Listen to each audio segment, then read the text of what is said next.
Welcome to the Sherlock Holmes Bedtime Stories podcast. Each episode is a section from a classic, comforting Sherlock Holmes story with relaxing music to help you fall asleep. If you like the show, please subscribe, rate and review on Apple Podcasts, Spotify, or wherever you get your podcasts. Support from listeners like you helps us keep the show going.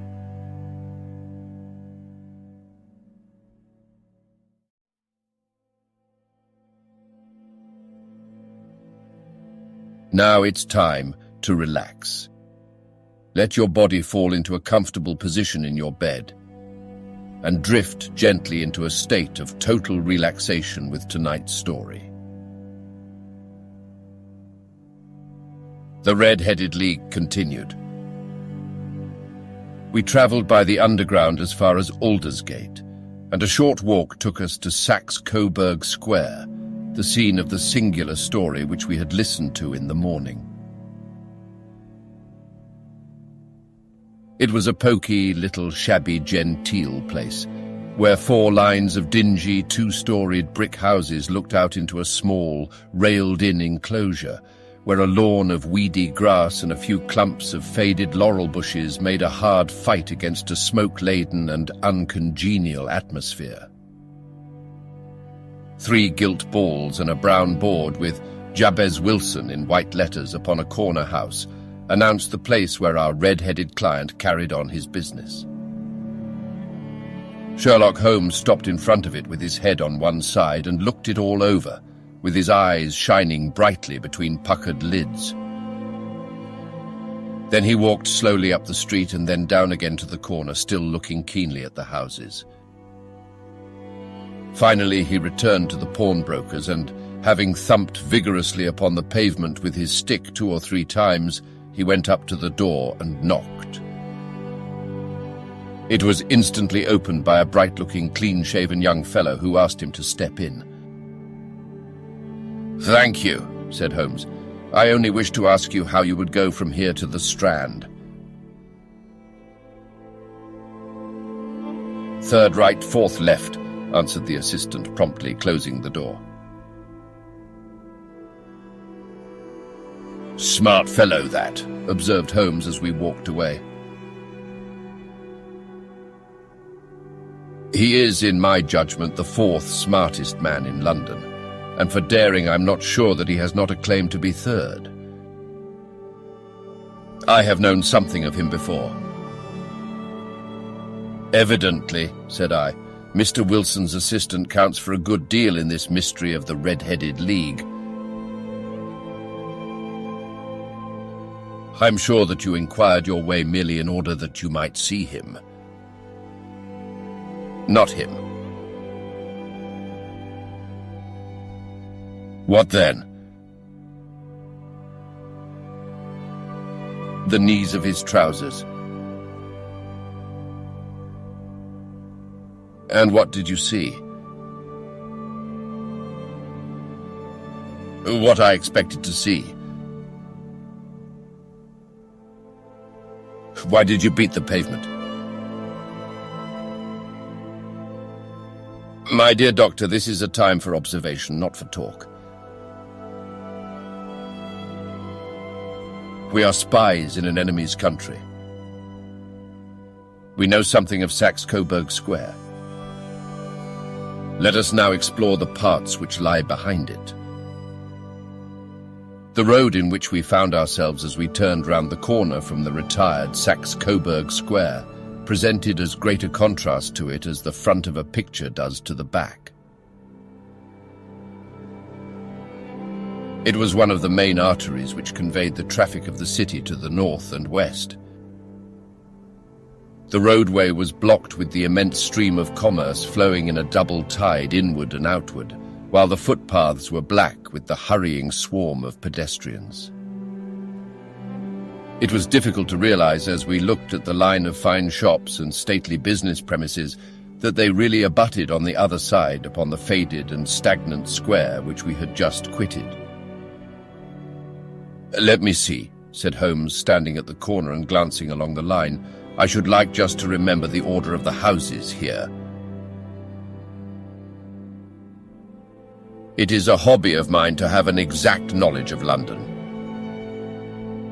There is Mortimer's, the tobacconist, the little newspaper shop, the Coburg branch of the City and Suburban Bank, the vegetarian restaurant, and McFarlane's carriage building depot. That carries us right onto the other block. And now, Doctor, we've done our work, so it's time we had some play. A sandwich and a cup of coffee, and then off to Violin Land, where all is sweetness and delicacy and harmony, and there are no red-headed clients to vex us with their conundrums. My friend was an enthusiastic musician, being himself not only a very capable performer, but a composer of no ordinary merit. All the afternoon he sat in the stalls wrapped in the most perfect happiness, gently waving his long, thin fingers in time to the music, while his gently smiling face and his languid, dreamy eyes were as unlike those of Holmes the sleuth-hound, Holmes the relentless, keen-witted, ready-handed criminal agent as it was possible to conceive. In his singular character, the dual nature alternately asserted itself, and his extreme exactness and astuteness represented, as I have often thought, the reaction against the poetic and contemplative mood which occasionally predominated in him. The swing of his nature took him from extreme languor to devouring energy, and as I knew well, he was never so truly formidable as when for days on end he had been lounging in his armchair amid his improvisations and his black-letter editions. Then it was that the lust of the chase would suddenly come upon him, and that his brilliant reasoning power would rise to the level of intuition, until those who were unacquainted with his methods would look askance at him, as on a man whose knowledge was not that of other mortals. When I saw him that afternoon, so enwrapped in the music at St. James's Hall, I felt that an evil time might be coming upon those whom he had set himself to hunt down. "You want to go home, no doubt, Doctor," he remarked as we emerged. "Yes, it would be as well. And I have some business to do which will take some hours. This business at Coburg Square is serious." "Why serious?" "A considerable crime is in contemplation. I have every reason to believe that we shall be in time to stop it. But today, being Saturday, rather complicates matters. I shall want your help tonight." "At what time?" 10 will be early enough.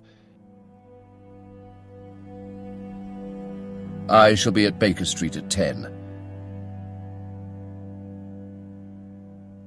Very well. And I say, Doctor, there may be some little danger, so kindly put your army revolver in your pocket. He waved his hand, turned on his heel, and disappeared in an instant among the crowd. I trust that I'm not more dense than my neighbours, but I was always oppressed with a sense of my own stupidity in my dealings with Sherlock Holmes. Here I had heard what he had heard. I had seen what he had seen, and yet from his words it was evident that he saw clearly not only what had happened, but what was about to happen, while to me the whole business was still confused and grotesque. As I drove home to my house in Kensington, I thought over it all, from the extraordinary story of the red-headed copier of the encyclopedia down to the visit to Saxe-Coburg Square and the ominous words with which he had parted from me. What was this nocturnal expedition, and why should I go armed? Where were we going, and what were we to do? I had the hint from Holmes that this smooth-faced pawnbroker's assistant was a formidable man, a man who might play a deep game. I tried to puzzle it out, but gave it up in despair and set the matter aside until night should bring an explanation. It was 9:15 when I started from home and made my way across the park, and so through Oxford Street to Baker Street. 2 hansoms were standing at the door, and as I entered the passage I heard the sound of voices from above. On entering his room, I found Holmes in animated conversation with 2 men, one of whom I recognized as Peter Jones, the official police agent, while the other was a long, thin, sad-faced man with a very shiny hat and oppressively respectable frock coat. "Ha! Our party is complete," said Holmes, buttoning up his pea-jacket and taking his heavy hunting crop from the rack. "Watson, I think you know Mr. Jones of Scotland Yard. Let me introduce you to Mr. Merryweather, who is to be our companion in tonight's adventure." "We're hunting in couples again, Doctor, you see," said Jones in his consequential way. "Our friend here is a wonderful man for starting a chase.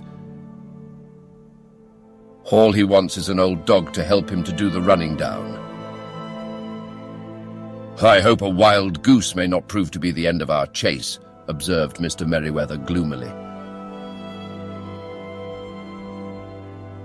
"You may place considerable confidence in Mr. Holmes, sir," said the police agent loftily. "He has his own little methods, which are, if he won't mind my saying so, just a little too theoretical and fantastic, but he has the makings of a detective in him. It is not too much to say that once or twice, as in that business of the Sholto murder and the Agra treasure, he has been more nearly correct than the official force."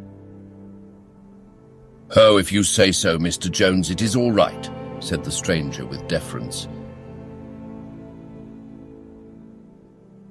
"Still, I confess that I miss my rubber.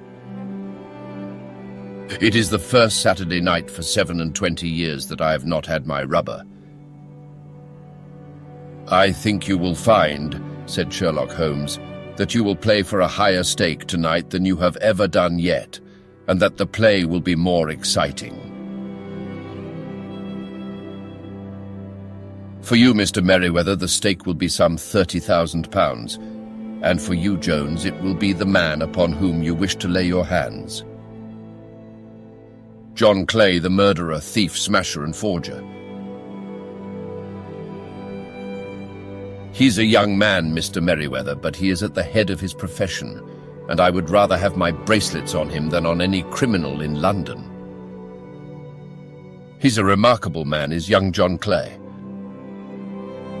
His grandfather was a royal duke, and he himself has been to Eton and Oxford.